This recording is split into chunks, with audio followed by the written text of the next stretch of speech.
Magandang umaga, East Asia. Magandang tanghali, classmate. Magandang gabi, mga ka-heartbeat.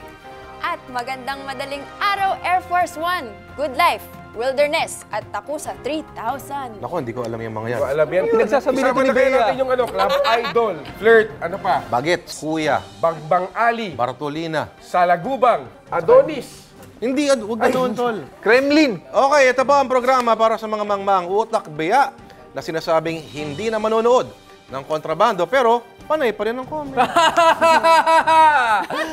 Yari ka. Yari ka! Kawa pa bayaran, sasabihin nila. Oh, welcome sa #1 news and commentary program sa buong Asia para sa mga Hokage. Walang kukontra sa Kontrabando!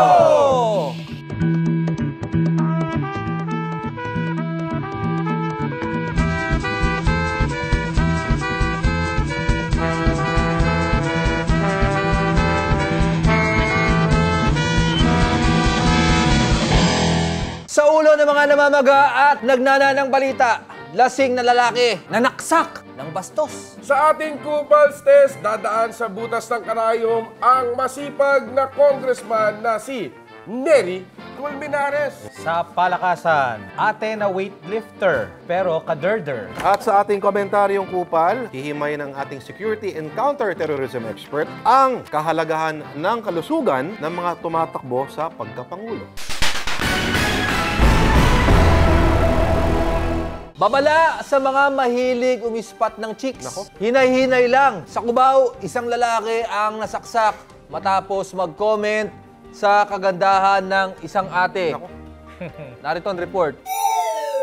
Tangina! Uulitin na namin. Ang alak, hindi nilalagay sa utak. Kapag madaling matamaan, uminom na lang ng gulaman. Nauwi sa disgrasya ang happy-happy ng isang tropa sa isang restaurant sa Cubao. Kwento ng 21 anyos na si alias Kiko, may napadaan na grupo ng chikakas sa harap nila. Sabi ng kasama ko, uy, wow, pwede yun ah. Gumana. Napaka-romantic Sarmienta. Kaso, biglang umepal daw ang isang lasing na lalaki. Tapos bigla nag-react yung nasa likod ko. Sabi, gusto mo ba yun? Gusto mo? Umabot sa pikunan ang dalawang grupo hanggat umabot sa Jombagan. Nako, makikita ang komosyon sa kuha ng CCTV sa kalsada. Ayan o, nagkasuntukan at nagkabalyahan. Pak! Boom! Kablam! Pero armado pala ng kitchen knife ang umepal na lalaki. Nasaksak si Kiko sa braso. Sa tindi ng pagkasaksak sa kanya, nabali pa ang kutsilyo. Hay! Made in China! Sabi ko, ano yung nalaglag? Pagtingin ko, kutsilyo yun yan. Nakatakas ang grupo ng suspect sakay ng itim na Vios. Buti na lang at naplakahan ito. Ang plaka nito, AAM 8626. Ang kapitan ng barangay, may bagong mensahe sa suspect. Hindi ka makakapagtago sa batas. Shit! Uulitin na naman namin! Hinay-hinay lang sa pag-inom! Ika nga ng sabi ng isang pogi at humble na endorser ng alak, gawin mong light. Umaaksyon, Ramon Bautista, News 5, Kontrabando. Anong aral dito sa Responsible. binasa natin? Alam mo, may aral ako nakuha dito. Puta na walang kwenta yung mga bago nating mga plate number. Isipin mo, dati 6 lang yun, di ba? Ngayon, AAM 8626. Paano maalala yun? Na, pag ako nanalo, patayin ko yan eh. Kinsa? Yung mga tarantado ba? Kaya mga tarantado ba? Mga tarantado Hindi, ba? ang tingin ko, ang aral dito, huwag yung made in China na Kitchen knife. Oo, pag manaanak sa kayo, kasi paghihiwa. Dapat yung made in Batangas, 29. oo, pwede pa yun. Pinoy Pride. Kakatapos lang ng Valentine's Day. Pero ang mga abangers hanggang ngayon, umaasa pa rin. Ay! Kaya na... Mamaya na tayo mag-weather. Ha? News brief muna. Oh, wag dyan! Wag dyan! Wag dyan! Siyempre! Mga politikong mandarambong! Masahol pa sa hayop! Kakatapos lang ng Valentine's Day. Pero ang mga abangers, abang pa rin at umaasa. Kaya naman, para mabuhayan sila ng loob, narito na ang weather news na paasa. Narito na si Hipag Bea.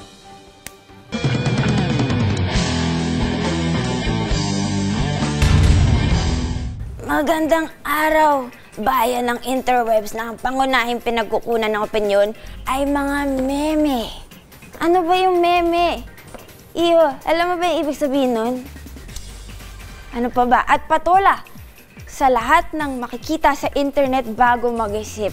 Naku, hindi ganyan ang panahon ko. Narito na ang ulat panahon na kasing reliable ng ating MRT. Bagamat burr pa rin sa madaling araw, nagsisimula ng magparamdam ang tag-init. Summer levels na magdudulot na naman ng mamasa-masa, maasim-asim at maalat-alat na pag-ambon sa kilikili. Mararanasan nito tuwing tanghali hanggang mga mid-afternoon. Ika nga ni KRA, dapat laging magdala ng bimpo at gumamit ng tawas para tuyo lagi ang kilikili. Buti pa sa mga bulubunduking bahagi ng bansa, cuddle weather pa rin. Sino bang kinakadol nyo dyan, ha? Mga iho, dapat good boy ba kayo dyan? Good boy? Kuruton ko kayo sa mga sigit Pero hello sa mga bata dyan sa Mountain Province at Benguet. Nanonood ba kayo ng Barangay Atakan dyan?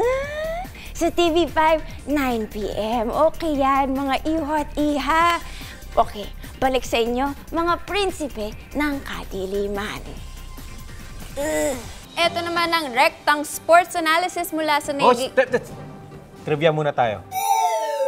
Mga bayaw, alam nyo ba na ang SSS o Social Security System dito sa Pilipinas ay itinatag noong 1957? Si Presidente Manuel Rojas ang unang naghain ng panukala sa Kongreso para maitatag ito. Subalit, naisakatuparan nito matapos siyang pumanaw at si Presidente Elpidio Quirino ang nagpatupad bilang first official act niya. Ito naman ang Rectang Sports Analysis mula sa nag-iisang eksperto sa paghigop ng lakas. Balitang pampalakasan na kasama si Bart sa... Balls! Balls.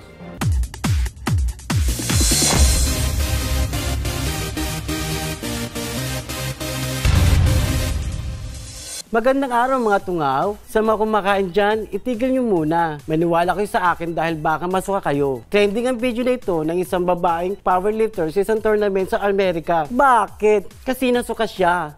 Ew! Kadi to the max! Natalsikan pa ng suka niya ang mga judge. So embarrassing. Replay natin in slow motion para masuka kayo. Sabi ko sa inyo, huwag muna kayong kumain. Wala nagawa ang kanyang pagsayaw bago buhatin ang barbell. Bumulwak ang kanyang bibig sa sobrang bigat. Pati mga coach niya ay nandiri. Pero in fairness, natawas pa rin ang kanyang deadlift. Yan ang talagang strong woman. Yun nga lang, strong din ang pagsuka niya. Pero imbis na mahiya ay naging proud pa si ate sa nangyari at kinuha na lang ito. Nag-post pa siya na mismo ng mga tungkol sa nangyari. Ang isang ito, kinumpara pa siya sa The Exorcist. Naalala ko tuloy bigla yung ex ko na instructor sa gym tuwing nagre-request kasi ako ng lips to lips. Sinusukahan niya ako. Ang sweet niya, no? Anyway, back to you boys. Mangyayari kasi yun. Kawawa naman si ate. Subukan niyo ba magbuhat ng gano'ng kabigat? Nasuka talaga siya dahil sa Mahalaga bigat. doon, concern siya sa physical fitness. Maganda yung pangangatawan niya. Sapatos. Ganda rin no? Ang ganda naman ng box. Tsaka yung sombrero. Yung sombrero. Ito yun. Napapadalas ba yung mga trivia na? Oo. Tingin ko lalaki yung pagkaginanon mo. Babasahin ka yata. Ito may kamukha. Ano? Pakibasa nga, Bea? Ay, Marami, Marami ang naghahangad na... Di, basta si Kupal may Basta interviewin. Si Kupal may interviewin. Magandang araw mga kupal. Ito na naman ang isang kabanata ng walang arte, walang potot, prangka at rektang interview ang mga nagnanais na maging pinuno ng bayan. Ito ang Kupal Test. At sa puntong ito, isasalang natin sa ating hot seat ang kinakatakutan ng mga taga-SSS. Walang iba kundi si Congressman Nery Colmenares. Kamusta naman? Magandang unang tanong, bakit talagang pinaglaban nyo ang dagdag pensyon ng mga membro ng SSS? Sige, alam mo, Ner, mababa talaga ang pensyon ng SSS ngayon, 1,200 a month. Kaya ituloy pa rin namin sa May 23, ipa-file ko pa rin ang motion para ibasura ang veto ni President Aquino nang may patupad pa rin ang 2,000 pesos na dagdag sa SSS pension. Pangalawang tanong po, sir. Maliban sa SSS pension hike, ano pa ang mga advokasya nyo sa pagtakbo bilang senador? I-encapsulize natin, Ner, ang aking plataforma sa SSS din. No? Unang S, sapat na sahod at pensyon. Ang pangalawang S, seguridad sa trabaho. Alam nyo, 40% ng ating manggagawa ngayon kontraktual. Dapat itigil na yan. At ang pangatlo, S pa rin, sagot o solusyon sa kahirapan, katulad ng mga reformang agraryo, land reform na libreng pamamahagi sa lupa, sa lahat ng magsasaka at gobyerno dapat ang gumastos noon. Pangatlong tanong, sir. Medyo dihado ka kung ikukumpara sa ibang mas sikat na senatoriable. Anong mayroon ka na wala sila? Siguro ang lamang ko, ang track record. Kasi sa akin naman, sa 3 termino ko sa Kongreso, hindi talaga ako nagpayaman doon. Hindi ako yumaman sa Kongreso. Hindi naman ako na-involved sa mga kung ano-anong mga irregularities. So I have the moral authority and the courage probably na birahin ang tingin kong abuso o korupsyon. Narito ang ating kupal question. Ibubulong ko na lang sa'yo at dapat pabulong din ang sagot mo. Handa ka na ba, Congressman? Tingnan natin. Potang Bengi. Potang Bengi. So, pabulong din ang sagot ko. Ano mo, napaka-personal nun Pero, sige.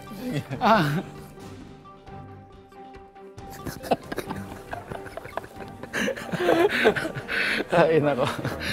At dahil game ka, Congressman Nery Colmenares, pasado ka na sa aming kupal test. Maraming salamat po. Maraming salamat, Ner. Generoso. Thank you, thank you.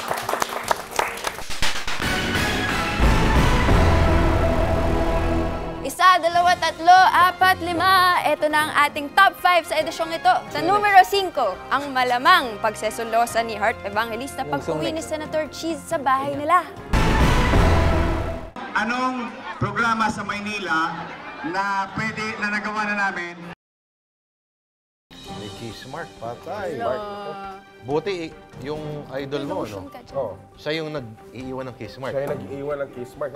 Idol ko yan. Ramon Bautista, idol ko yan. Sa numero 4, ang walang dramang proclamation rally ni presidential candidate Marojas. Iksot yan, buang. I love you, Iloilo! Love ko gid ka mo! Ari na kita tanan! Amo na ini ang pinakadako nga rally sa bilog nga istorya sang Iloilo. Hindi nagid mapunggan, daog nagid kita. Dako pero supot na. Kasi nanonood kami ng New Year na supot ba na siya? Mga fireworks. May isang hindi pumutok. Wala ko, ano yung sinasabi nyo dyan eh. Supot ba na siya? Naririnig ako mga dako, ganun. Sa numero 3, ang payo ni Senadora Miriam sa mga estudyante na may crush sa school.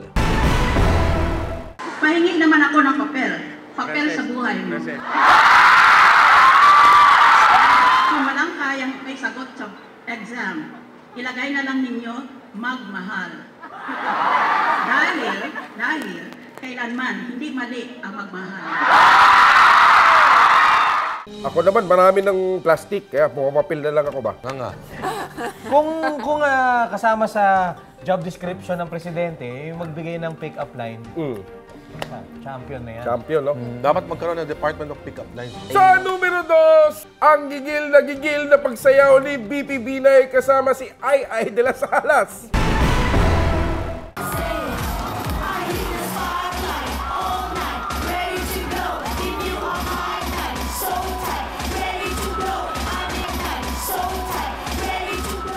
Paano yung sayo niya? Gigil na gigil, siyempre. Yan. Tito. Si Gringo din nakasayaw ni Ai. Pero ito mukhang nanggigigil talaga si... Ibang klase pag nanggigil. At ang nanguna sa ating top 5 sa edisyong ito, walang iba kundi ang sagot ni Davao City Mayor Rodrigo Duterte sa hamon ni Marojas na ilabas ang kanyang medical record. Ni Marojas, are you willing to ilabas yung iyong medical records after this incident? Tanungin mo muna siya kung tuli ba siya. Hambugiro itong. Hindi naman buhay lalaki si Mare. Ako lang ang kandidato magsabi sa inyo, tuli ako. Tanungin mo yung isa. Hambugiro magula siya, God. Ano bang problema kung supot? Sa Amerika naman, supot. Kasama ba sa qualifications? Pamamalakad yung supot? Siyempre, pamantayan ng tunay na lalaki yan. Hindi Kanang tuli ba? Hindi. Nung nag-fist bump ba kayo, hindi kayo nag-CR nun? Sabay? Wala ka Easy, walang ganun. Alam mo, dapat itaas natin ang level ng diskurso sa parang presidential level. Mga plataforma, hindi yung mga tuli support. Tuli ba na siya? Paano ko titingnan yun? Sa puntong ito, pasayahin naman natin ang ating mga sarili. Palakpakan mo na. Yan ang maganda! Tawagin na natin ang ating Hipag Trivia Girl sa edisyong ito. Kabilang siya sa FHM Sexiest Top 100. Ayan ang mga bisita si dapat. Binibining Angela Gabriel. Yung mga issue na dapat dinidiscuss. Parang yan yung nakita ko dun sa ano Parang yan yung nakikita ko dun sa iPad namin Tito R.A. yan. Ikaw ba to? Si Angela, palakpakan muna natin. Yan siya yung kanina pa natin tinitignan na litrato na sa iPad na yan. Hindi, mapa ng Pilipinas tinitingnan natin. Ano yung tunay mong pangalan? Yun din po. Nadagdagan lang ng Maria. May Maria. Maria. Alam mo ba parang Angel Gabriel ang dating mo? Angel Gabriel. Tsaka matindi ang mga Gabriel. Parang Naglalaban yung mga karapatan ng mga Gabriela yun, tol. Gabriela. Teka muna, kwento mo naman tong larawan na to. Ano ba yung nasa isip mo nung pumapost ka ng ganito? Mainit po. Mainit? Dumi ba yan o may tattoo ka sa ilalim ng... Ano bang nakalagay dyan? Ano nakasulat? Dulcius ex aspiris. Ano ibig sabihin nun? Sweeter after the difficulty. Yun. Ano naman yan? Yeah, dumi yan. Stargazer. Stargazer. Makikita ba namin yan sa totoong buhay? Ito eh. Ayan. Stargazer. Hindi niya makita, ano? Kasi maliit yung screen nyo eh. Pero bakit bulaklak? Akala ko ba Stargazer? Bulaklak siya. Bulaklak. Mang! Ito itong larawan na to. Ano yung motivasyon mo niyan? Ang comment ko lang, ang ganda ng sapatos niya dyan. Gusto ko nang matapos yung shoot. Kasi last layout na yun, panlima yan eh. Yung ngiti niya, dyan parang hindi pa last, parang ano, fresh na fresh pa rin eh, no? Ang ganda ng ngiti eh, oh. Saan ka pa namin makikita na may gatong mga post na kaaya-aya sa mata? Sa calendars ngayong year ng Isuzu tsaka PT. Uy, huwag ganyan! Hindi pwede yan dito! Ano? Isuzu at? Isuzu tsaka PT. Isuzu tsaka PTT yung... Isuzu yung sasakyan, PT yung oil. Oo. Si Binibining Angela Gabriel ba, sa kanyang spare time, ano ang kanyang gawain? Professional na nurse. Ay, professional na nurse. RN ka. Tama-tama. Saan ka galing? Nagpa-practice ka ba o ano? 5 years, mahigit na akong nurse. 1.5 years of which galing ako Saudi. Galing Yun ka sa Saudi. Galing Saudi. Eto, kasama sa mga issue na napapanahon ngayon, ano, yung mga nurse kasi, trained yan tumuli. Oo, di ba? So may kakilala ka bang tutuliin? Hindi, yung mga nurse na... Easy! Sinasabi ko lang, part ng trabaho nila yan. Tama ba? Ayan. So, nakatuli ka na. Oo, nung third year college ako, dun ako first time nakapag-tuli, tsaka nakakita. Nakakita? Sa Saudi ba, nasubukan mong tuli? Ay, hindi. Ano ko doon, sa heart, cardiovascular ang... Alam mo, may kilala ko, may high blood eh. Yung historian namin, si Xiao Chua. Halika nga dito, Xiao Chua. Ito si Xiao kasi stressed palagi. Kaya ito. Ano ba ang ideal blood pressure sa mga katawan ng ganyan? 120/80. Sige, tignan nga natin. Ilang pump yan? Ilang pump yan? Depende po. Ano po bang normal na BP niyo? Ang BP niya lagi, chicharon over fried rice.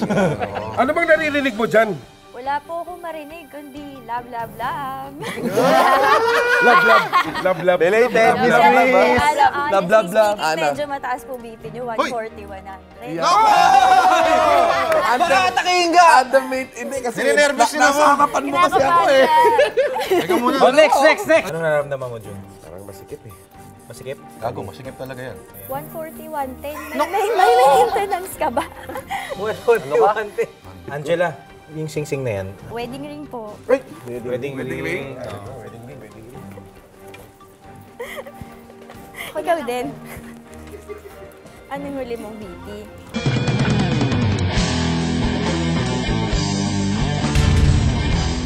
Ako po, si Neroso Kupal, sikyo sa umaga, rumarakit din bilang komentarista. Ika nga ng kasabihan, health is wealth. Kaya naman, napaka-importanting usapin talaga ang kalusugan ng mga tumatakbong presidente. Sa karera ngayon sa pagkapangulo, ito na siguro ang pinakamaraming batuhan ng kasiraan sa kalusugan ng isang kandidato. Si Miriam may cancer, si Grace po dragon kung magyusi, si Duterte may burger's disease, si Rojas supot. Anak ng puta, si Binay na lang ang malusog. Kung inyong matatandaan, naging isyu noon ang kalusugan ni President Marcos. Pero sa kabila nito, ipinakita niya sa media na malusog siya. Kahit mas malinaw pa sa sikat ng araw, na mas malusog pa ang bulbul niya sa kanya. Noong labanan ni FBR at Miriam, lumabas din ang isyu na may sayad sa ulo ang matapang na senadora. Pero bakit nga ba napakahalaga ng kalusugan ng isang tumatakbong Pangulo na ipakita ang kanyang medical record? Natural, kasi kahit ano pang ganda ng plataforma mo, kahit ano pang husay mo sa pagluta sa problema ng bayan, kung nanganganib naman ang kalusugan mo, ano ang pakinabang mo? Kung matigok na lang bigla ang Pangulo, ano tayo? Di nga, lalo na kung ang Vice President nga din. Sana nung 2010 presidential elections, nagkalabasan rin ng medical record ang mga tumatakbo. Ngayon lang kasi lumabas na ang presidente natin manhid pala. At ang pagiging manhid sa saloobin ng mga tao ay isang kondisyon sa kalusugan. May tawag dyan, i-research nyo na lang. Kaya naman, pabor ako sa panawagan na isapubliko ang medical record ng mga tumatakbo. Tandaan, hindi pabanjing-banjing ang trabaho ng isang Pangulo. Dapat, mas malusog pa siya sa security guard na kagaya ko. Health is wealth, hindi lang ng katawan natin, kung hindi, wealth ng bansa natin. Kasi pagka yung... Bakit? All-encompassing yun. Pag healthy yung magiging leader natin, syempre, walang downtime sa pagkakasakit, ganyan. Mas maisi-steer niya tungo sa economic growth ng country natin. Ganon? Yun, no? Kasi yung kalusugan, nagsisimula yan sa nutrisyon. Nutrisyon ba ka mo? Tamang nutrisyon, tamang pag-aalaga ng katawan. Dapat healthy yung kinakain. Ito, healthy yung kinakain. Tapos, healthy din yung nagluluto. Sabihin, healthy, may malasakit sa'yo. Napakagandang segue niyan kasi yan tayong guest ngayon. Galing pa sa Dubai. Aba, galing tayo ng mga, grabe yung mga bisita natin, galing sa Middle East na. May bago siyang libro ngayon. Alamin libro na. Yan, tanungin natin siya. Papasukin natin si Osan. Si Osan. Osan. Osan Riodica, mga kapatid. Osan Riodica, the practicing Mrs. Yun naman kasi. Mrs. Practice ka na. Skills muna. Bago feels. Napakaganda. O yan, ikwento mo, ano ba ang nilalaman itong librong ito? Mga recipes siya, pero may mga hugot. Kasi May mga hugot na recipe. yung mga hugot para sa akin, uso-uso yan hugot, pero dapat binabaon. Ay, binabaon. Binabaon? Hindi, wala ka kasing Binabaon. hugutin kung wala kang babaon. Wala kang Pero binabaon. binabaon mo sa lunch, sa Sa lunch, work. diba? So, dapat marunong ka magluto. Tulad nito, garlic, longganisa, salted egg, and tomato pasta. Yes. Parang umagahan lang, ang kanin lang ang tanging pinalitan. Ganyan kasi ang itinuro sa akin, kung kaya mong baguhin ang isang bagay para mas lalo kang masarapan sa buhay, bakit hindi? The practicing misis. So parang tungkol sa domestic life talaga, gano'n? Medyo, oo. Pero kasi, di ba, para lagi nila sinasabi, wais na misis. Pero ikaw yung miss of hits and misses. Parang bago ka maging wais na misis, marami kang munang mapagdadaan ng drama. Praktisan muna. Pwede ba to sa mga lalaki? Pwede! Kasi practicing misis eh. Oo, pwede. Para alam mo yung hindi mo dapat gawin. Magiging tatay kong nanay ka, gano'n. Bakit itong pan-fried meatball stuffed with quail egg in gravy sauce? Degree of difficulty. This is a serious hand job. Hoy! Paano namin bibilhin to kung ganyan yung mga nakalagay? Kasi magmamasa ka ng karne, tapos bibilog-bilugin mo, kaya mapapagod yung kamay mo. Uy! Oh, meron akong nakita. May forward. May forward. Unang pasalita na ito. Ramon Bautista! Sino naman yung Ramon Bautista na yun? Magkano naman kinita mo dito? Naman din naman lahat may bayad, tol. Okay. Saan sila? Saan ito mabibili? By early March po, leading bookstores nationwide. Tawagin natin yung mister. Tignan natin kung epekto. Ito, tawagin natin. Future mister, tawagin natin. Ito si mister. Ito ang pinagpapraktisan. Okay. Mister, sa lahat ba ng recipe rito, ano yung pinakamasarap para sa'yo? Ay, paborito ko yung bacon Nutella sandwich. Grabe naman. Ano bang difficulty nun? Nasa food porn po siya. Dapat nakasulat dito para dun sa mga practicing mister. Ano ang sagot pag tinanong ni Mrs.? Masarap ba? Masarap. The practicing misis, si Osan Riodica. Thank you. Maraming salamat sa pagdalaw mo. Dahil ang kasal, hindi parang kanin na iluluwa kapag panis. At yan, ang isa na namang edisyon ng mga namamaga, pinapawisan at nagnanaknak, naglalaway at nagluluhang mga balita. Ito po ang programa para sa mga mangmang utak biya na mapanghusgang lipunan ng social media na hindi nanonood ng barangay utakan at nag-share ng kontrabando videos. Sa ngalan ni Lourdes Vera, R.A. Rivera, June Sabayton, Bea, Bart, Epe, si Kupal, syempre si Angela Gabriel, yan. Tsaka ang practicing Mrs. o Sanriodica, tsaka Cholo, si Chow Chua. Parang last episode ang dating. Ako si Ramon Bautista, walang kukontra sa Practicing Mrs.